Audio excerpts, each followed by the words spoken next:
Sentimental fool, don't see, trying hard to recreate what had yet to be created. Once in her life, she musters a smile for his nostalgic tale. Never coming near what he wanted to say, only to realize it never really was. She had a place in his life. Hello and welcome to Consolevania episode 3. We've been gone for quite some time and a lot of things have happened in the world since we've been gone. Unfortunately, not many things change here for us, the boys, here in the team, apart from perhaps gaining a little bit of weight and getting dirtier faces. We got a lot of fun for you today on the show. My good friend here, Mr. Ryan, I'm sure will fill you in on all the fun we've got coming up in the months ahead. So this month, even months ahead, we're talking about this month, we've got reviews again and for what they're worth, and you've got bits for games. It's funny or something, you can't really see what's happening on it because the footage isn't any better.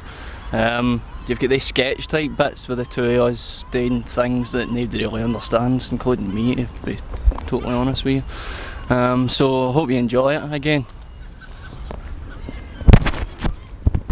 So, a new member of the cast as promised, and this is the guy right here, Kenny. Now he's the man. If you're wanting the hints, the tips, the cheats to beat your favourite games, you send your emails into the normal Consolevania address and he'll answer the questions.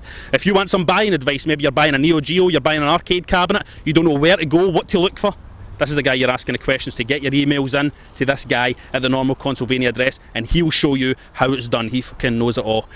He'll introduce himself right now. Get it?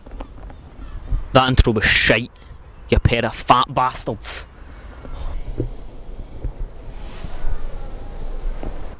Let me show you how it's fucking done. Can I get the mic back?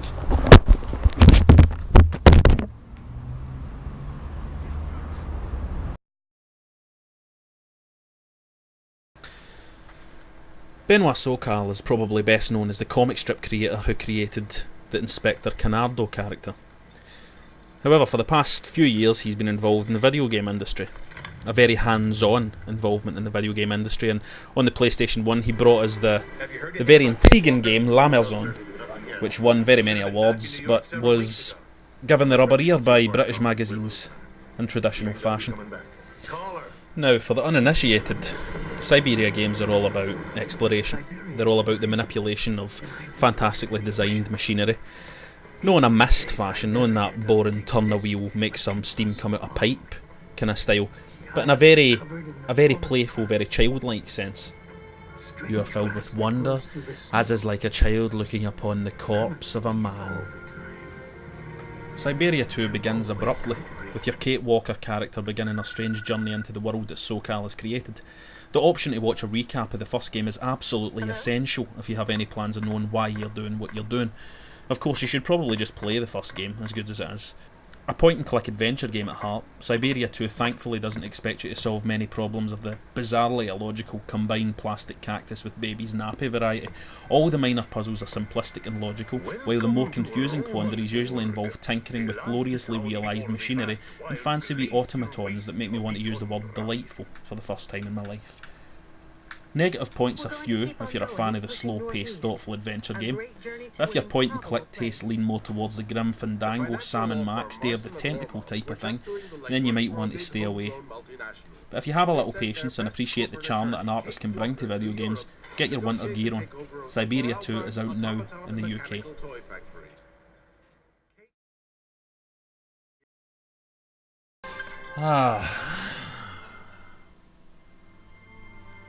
She's nice. Oh, she spotted a DILF.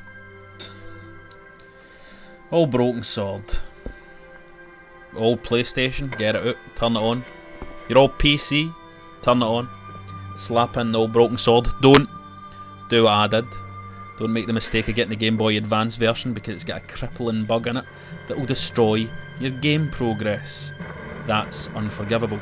And I love the thought of playing point-and-click adventure games on a handheld.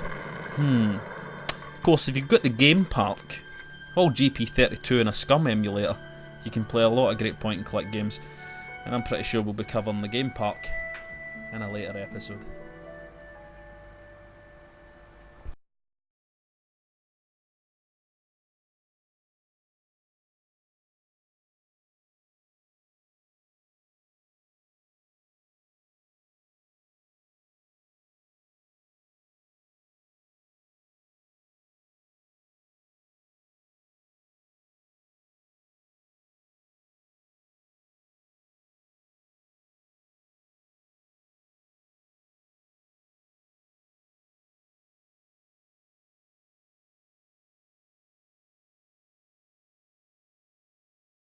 Glasgow players are in no doubt about the power such games have.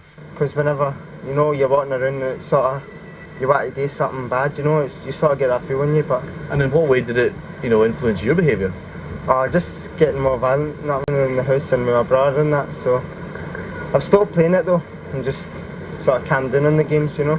I think it's sort of like, you know, you're sitting playing this game and then something triggers in your mind, and, you know, I've heard there was a guy that switched the TV channels and his brother got up and stabbed him with a knife, and it all remotes back to like bands and films and songs and games and everything. I think it's just some people believe that games are real.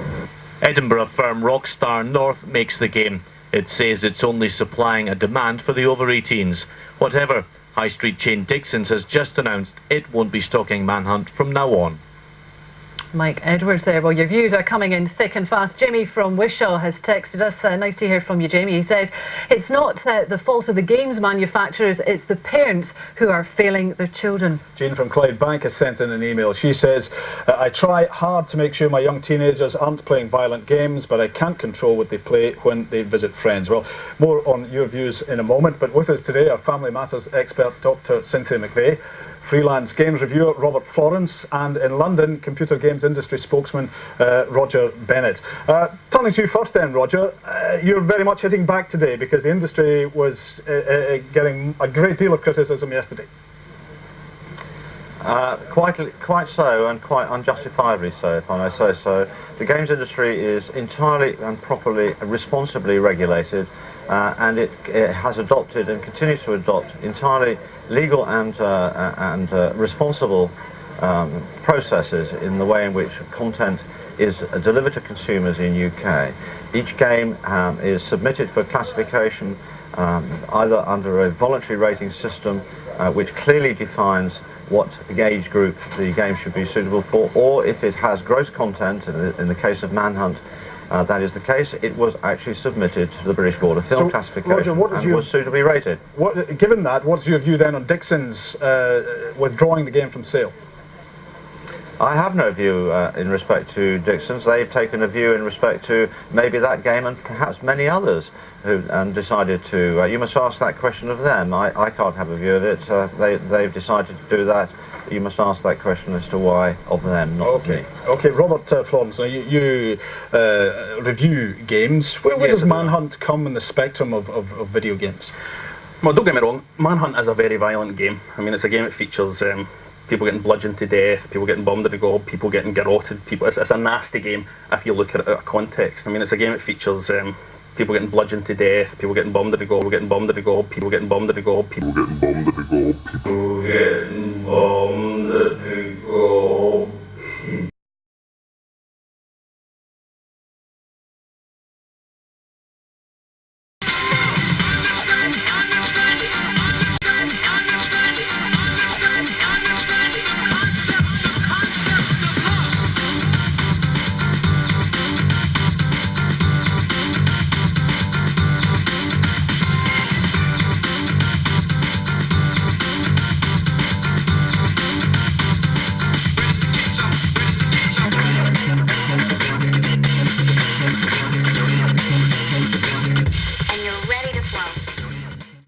Dreamy weather we're on.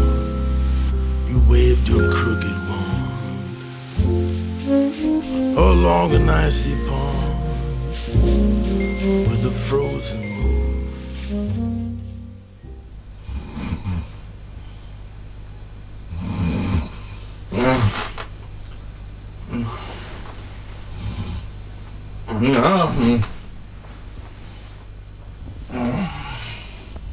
Oh!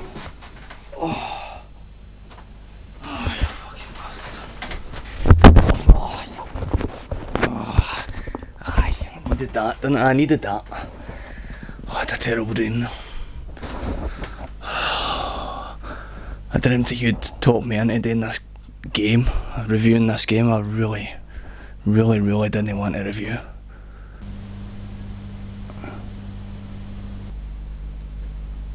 Rob.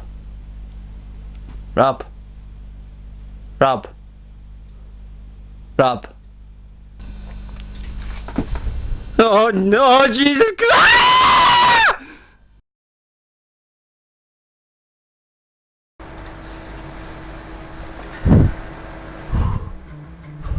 I don't sweat this.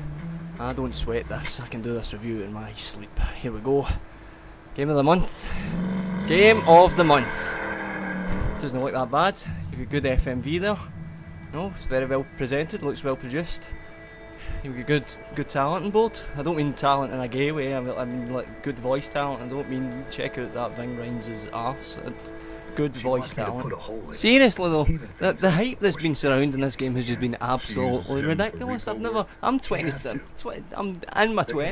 and I've never seen anything like the reaction to this game. So it can't possibly be as bad as people say. I mean, look at it.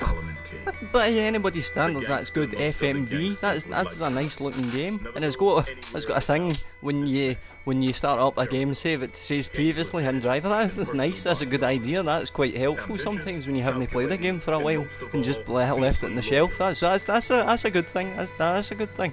I know what this is. I know what's going on here. It's a double bluff, that's what it is. It's a double bluff. This game is really good, and people are just taking the piss out of me. This is a very slick and well produced game, and I will stand by that comment. What?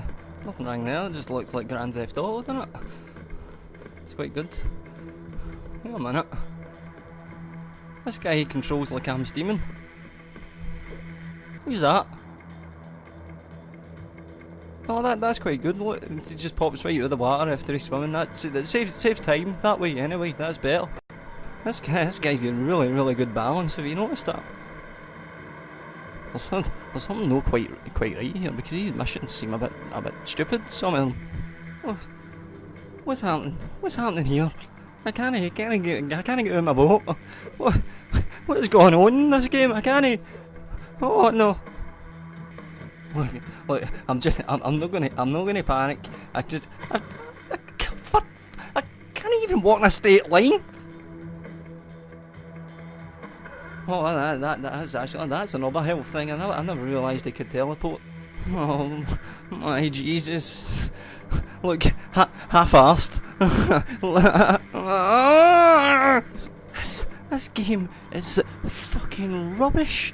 Absolutely terrible. The driving engine's alright, it's pretty good, it's fairly enjoyable to drive around in, but the missions are pathetic. I had to go on a mission where I had to prove myself to gangsters and I had to run about in an assault course and kill guys. Who volunteers for that job? This huge, beautiful city that's created as one of the most limited gaming environments I've ever seen in my life.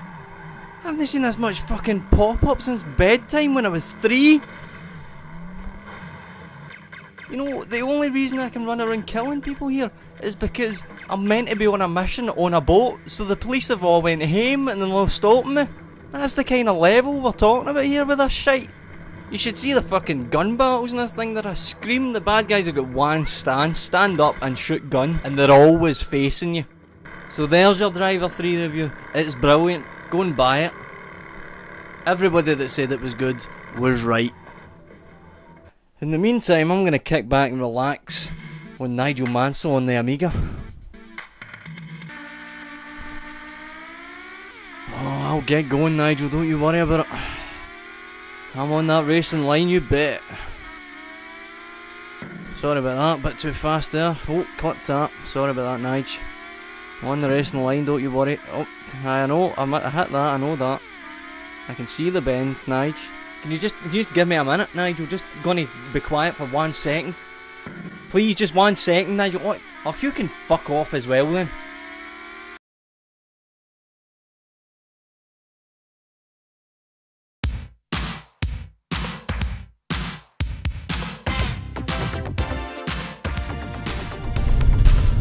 I've had the worst month of my life. There was I was top of the world, conquered Poland, no problem. And it all went wrong. Took a game back to game, chipped out. Mussolini never came to tea. Eva cooked me fucking fried fish again. She knows I'm vegetarian. Disgraceful. The lassie on the internet, I was talking to her for months. I thought I was in. She was half Spanish, half Japanese. She sounded lovely. All the guys were gagging for her. There was me, I thought I was in. She was privately messaging me. It was wonderful. I was on a promise for sure. Turns out it was a fucking guy. A fucking big navvy feelings. I've never been so gutted in all my life. I even had to have sex with Eva that night. She done me up the arse again. I hate it. Been hearing quite a lot about that Driver 3. That looked brilliant, so I got that. Oh my fucking Christ!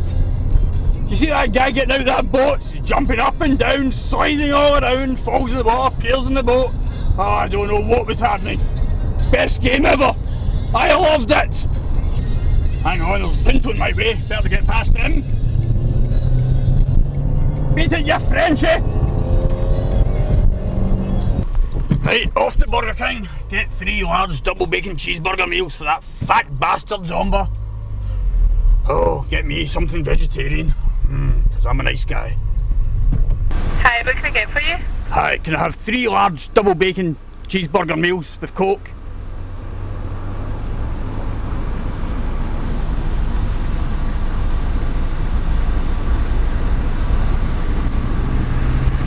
Anything else for you?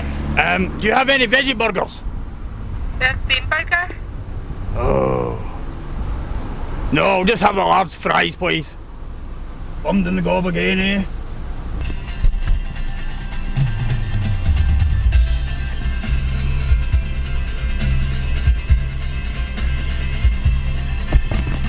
Here's the food.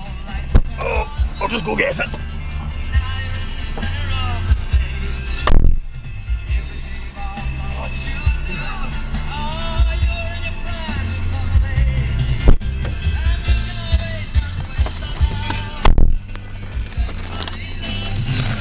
You grab that old Zomba.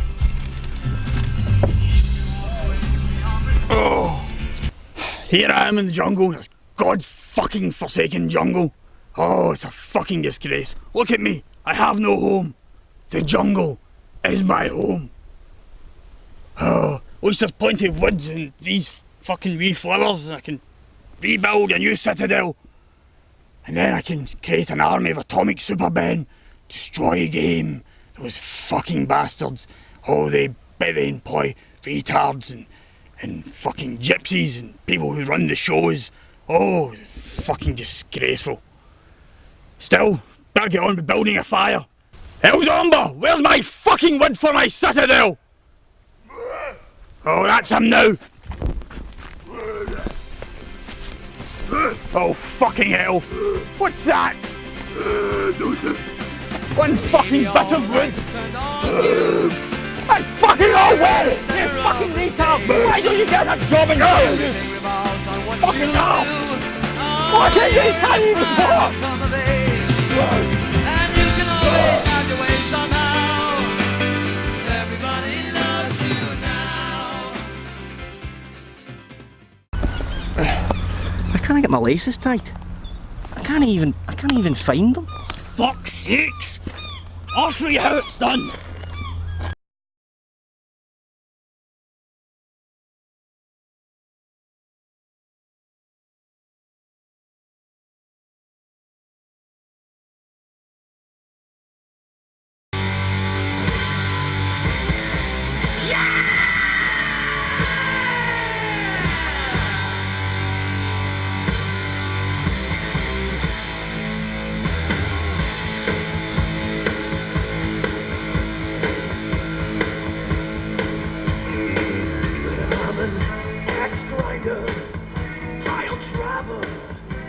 Showdown Legends of Wrestling then. Oh boy. Let's try to ignore this shite intro music. This is the third Legends of Wrestling game. It's a series that has been getting progressively better, so we positive-minded people at Consolevania are going to cut it a lot of slack. A lot of slack. We're talking Brianna Banks' arse kinda slack. Good evening, ladies and gentlemen. Making his way toward the ring. Of course, Consolevania knows it's wrestling games. We openly challenge any other review source to beat our knowledge and coverage of wrestling games. We wouldn't challenge them to a fight because we've got Mecha Bunter Liger and El Zomba on our side. It just wouldn't be right. First of all, it has to be stated that Showdown has an impressive roster of characters. There's the classic workers you all might remember from your youth, like Mr. Perfect Kurt Hennig, Bret Hart, Jake Roberts and Rick Rude. There's obvious big shots, your Hulk Hogan, Andre the Giant and the Ultimate Warrior. But the real treat of Showdown is the inclusion of less obvious talents. Tony Atlas, Lou Albano, Don Miracle, Mil Mascaras. For a wrestling fan, this game offers a lot of fun, simply in trying out these legendary workers and seeing how well they shape up. Oh, and you've also got Andy Kaufman, who was always a better wrestler than he was a comedian, and he was a fucking shite wrestler.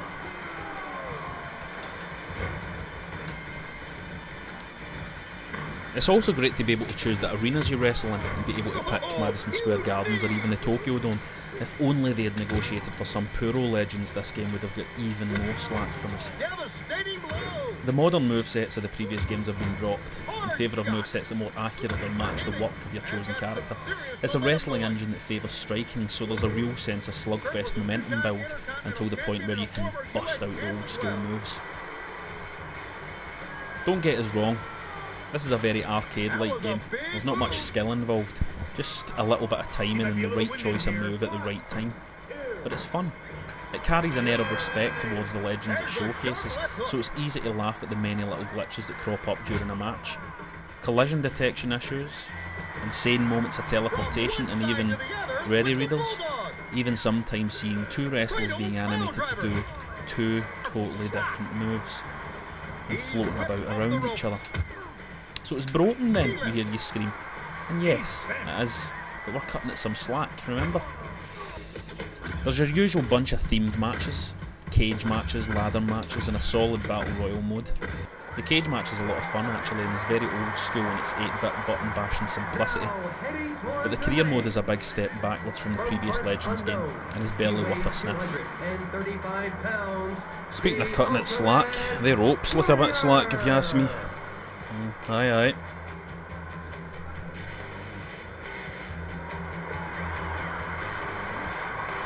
If you're a wrestling fan, you'll get quite a lot for this game. Nostalgia is a powerful thing. We know this for the amount of people that claim that Transformers are good. But don't make the mistake of expecting a great wrestling game. It's a competitive field these days and there's many great wrestling games out there. Showdown isn't one of them. What it is a walk down memory lane and a great little distraction.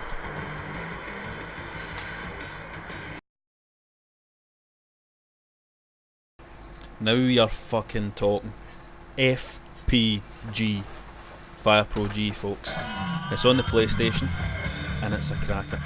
You don't even have to say anything about a Fire Pro game, you only need to stay quiet and watch. Alright, maybe a bit of music.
Come on, Ryan, what's that all? The screws inside. Turn so tight, turning on you. I'm hanging on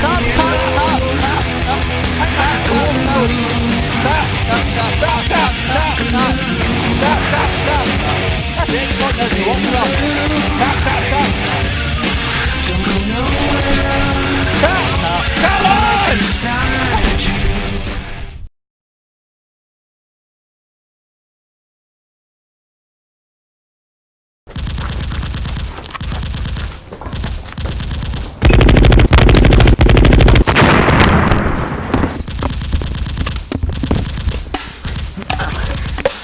A couple of years ago, the US Army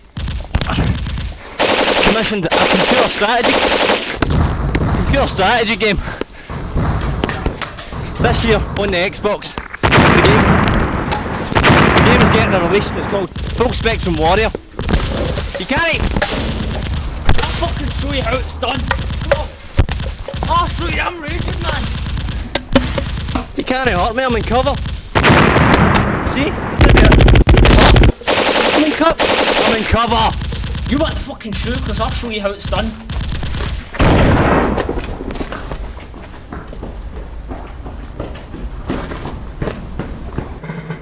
That guy's a nut job. I'm actually fairly pleased I'm reviewing this game. The story with it is it's like a fighting simulator for ground troops. It was originally produced for the US Army. It comes out in conjunction with THQ and it was made by Pandemic. The first thing that strikes you about the game is the look. It's very, very impressive looking. It's in 3D and it looks like a first-person shooter, but it's mainly touted as a tactical game. So my expectations are fairly high. However, as my luck would have it, in this game, it doesn't take long before you start seeing negative points in it. I wouldn't like this review to come across as being entirely negative because the game is fairly playable. It's a tactics game that looks like a first person shooter. You're expecting action, you're expecting intensity in your gameplay, but you don't really get this. And also what I find slightly confusing is you don't actually get any frustration from it, which, you know, it sounds as if it should be a good thing, but it's a tactical game. And essentially as a tactics game it should be challenging you, but this game doesn't really. Unless you count the infuriating movement cursor, which is almost impossible to use in closed situations. It requires Jedi-like coordination to move with the camera. Just listen to the footage here. That was your commanding officer letting you know that you have to watch out for the shields above your soldier's head, because that means that your soldiers have cover when that shield's there. This is something that you learn in the training mission when you first turn on the game. More or less everything you need to know in the game, you'll learn in the training mission in the first 10 minutes of playing the game. Full Spectrum Warrior is supposed to be a half-breed between a first-person shooter and a tactical game. But as we all know, both these games require a certain amount of initiative on the game player's part. In the majority of first-person shooters you would require quick thinking and a good aim. In the majority of tactical games you would require the ability for logical thought and the ability to use, well, tactics to your advantage.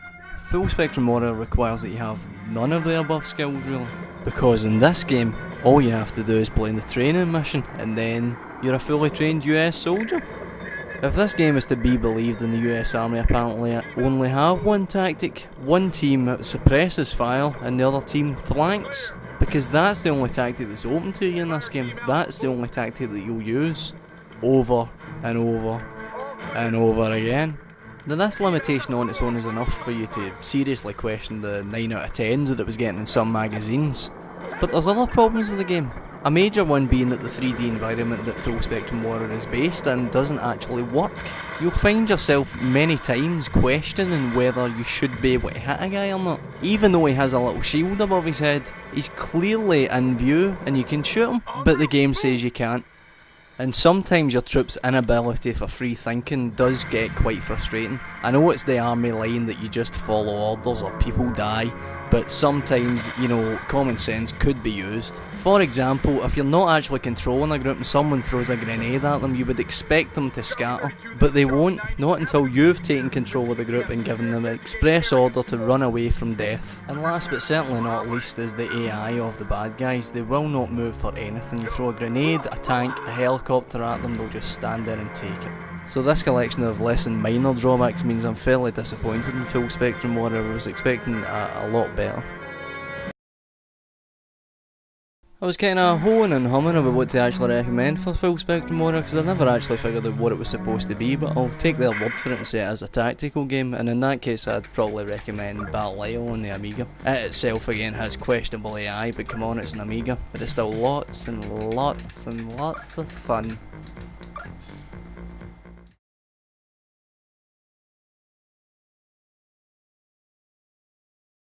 Hello, Nigel Mansell here, and you're watching Consolevania for some reason.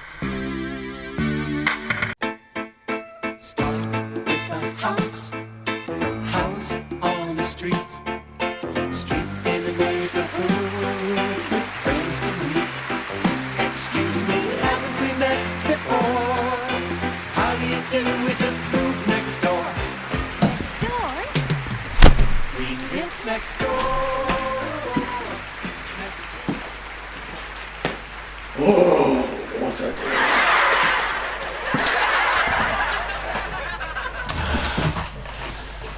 So, we meet again. End of level boss. We meet again? You've only been gone for 4 hours. It has been a busy 4 hours. What have you been doing with yourself, mid-level sub-boss? I have been defeated 17 times in that 4 hours. I've been at home watching daytime TV and have defeated 17 samurais. One day I will be end of level boss, and you will be nothing more than a fat couch potato boss.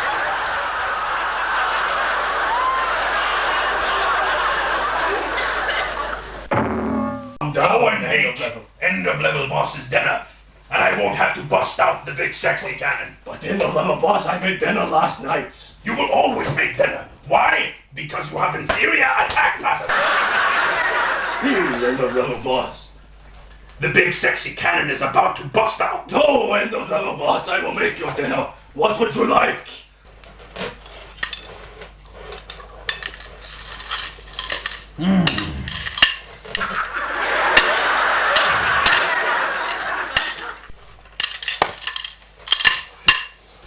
You know something, mid-level sub-boss? This is the same fucking dinner you make me every night.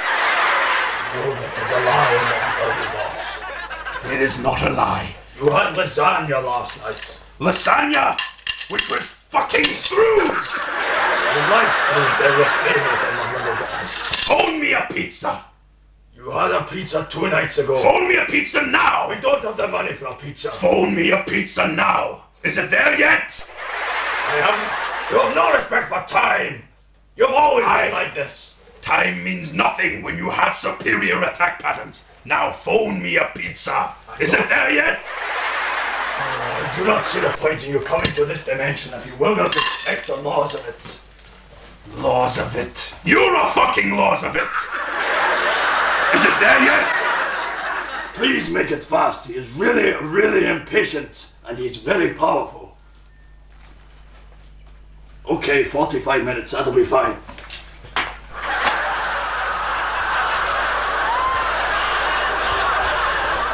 Mario has informed me, sir, that it will take 45 Earth minutes to get here. 45 Earth minutes. Is that longer than now?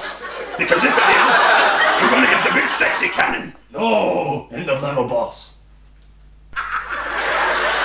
This is an excellent show, end of level boss. It's not a bad TV show, actually. That Cat Dealey's a bit of a ride. Yes, I concur. I'm going to enjoy killing you tonight when that pizza doesn't come mid-level sub-boss. Dream on, end of level boss. I don't have to dream. I'm an end of level boss. And stop doing that weak laugh. That won't make you an end of level boss. There's the doorbell. That'll be the pizza. Go and get it.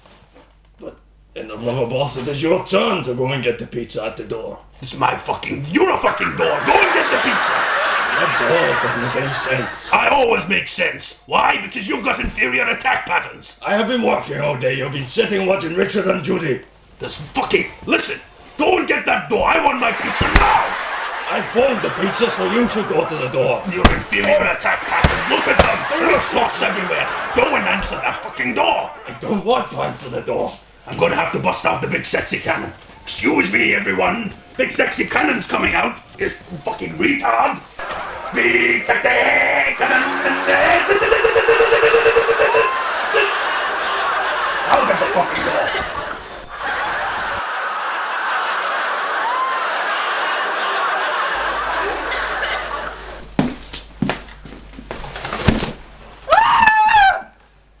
And the little boss is dead!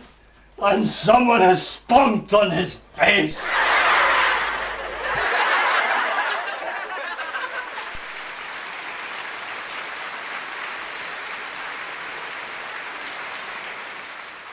I'll never go to the door for the pizza.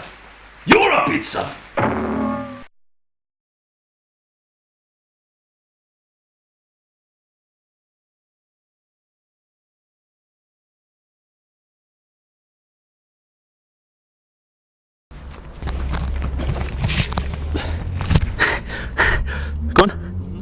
So, welcome to the Consolevania Episode 3 Spider-Man 2 review. I thought it would be fitting to climb up a high building just before... What the... Fuck this. Pod the mic at me. Well, welcome to the... Look at that spider. Welcome to the Consolevania 2 Spider-Man 2 review. And right. Give a shoulder. Give a shoulder.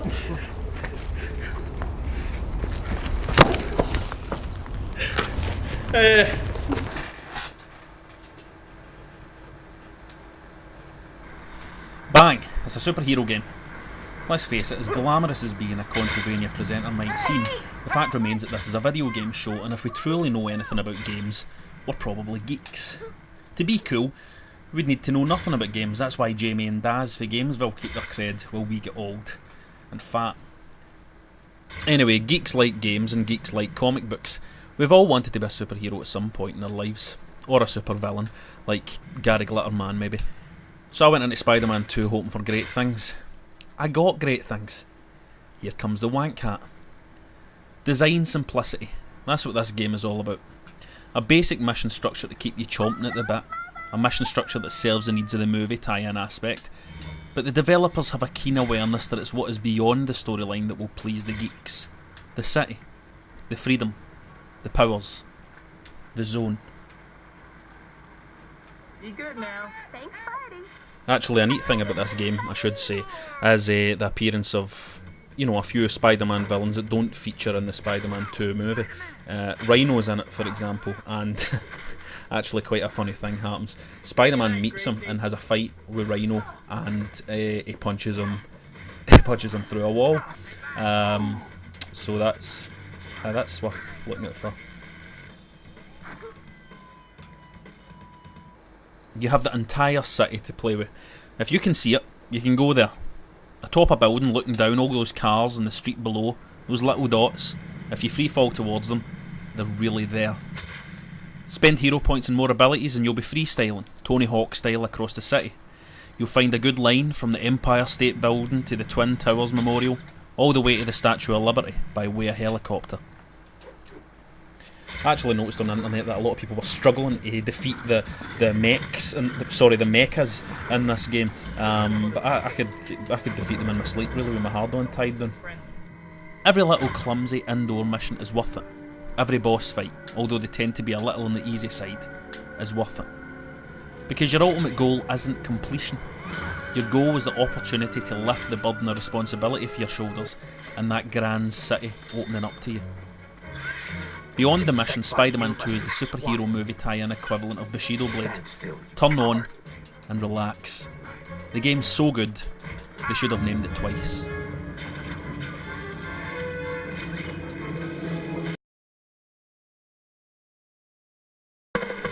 Bang, it's another superhero game. It's even another Spider-Man game. This time, really for the geeks. A voiceover by Stan Lee, the co-creator of Spider-Man, in case you didn't know. Collectible comic books you can find throughout the game, fantastic. Reminds me of a wee story about Spider-Man and Rhino. One day, Spider-Man was fighting Rhino, and Spider-Man punched him, and he went through a wall. And that's a true story.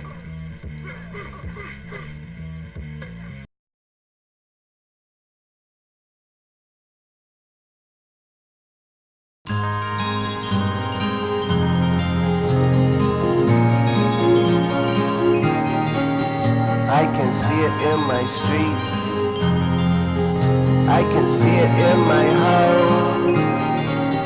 I can't see it in myself. Making out like I'm okay. I can hear it on the radio. I'll tell you that. He's wants a doozy. Like, come on, off you come.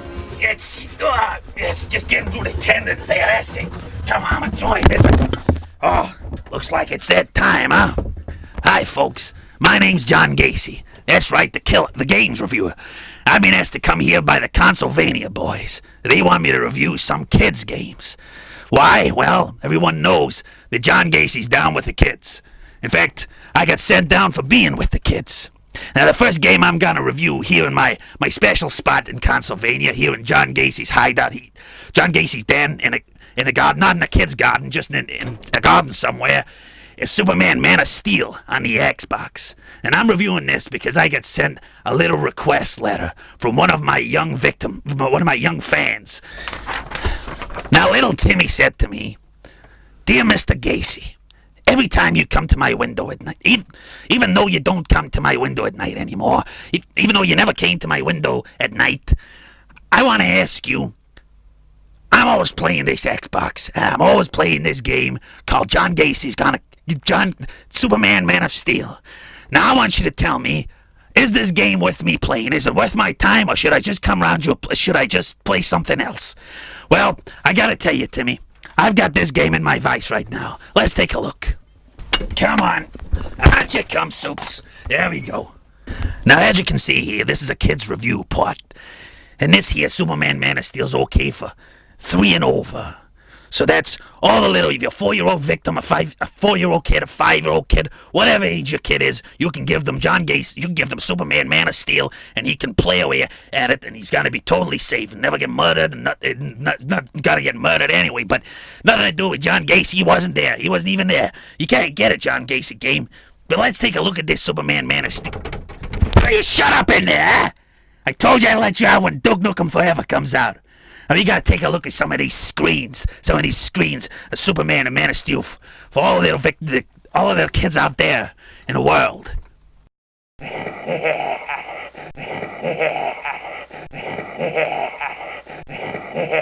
Well, thanks for watching my review show.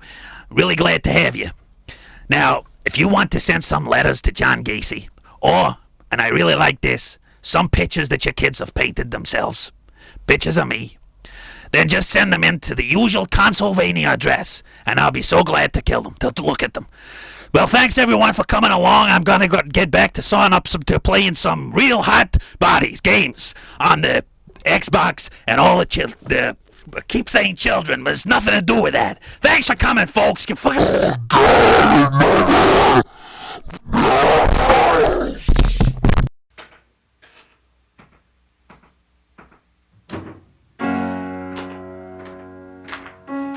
And in a funny way, the shaving of my head has been a liberation from a lot of stupid vanities, really. It has simplified everything for me. It has opened a lot of doors, maybe.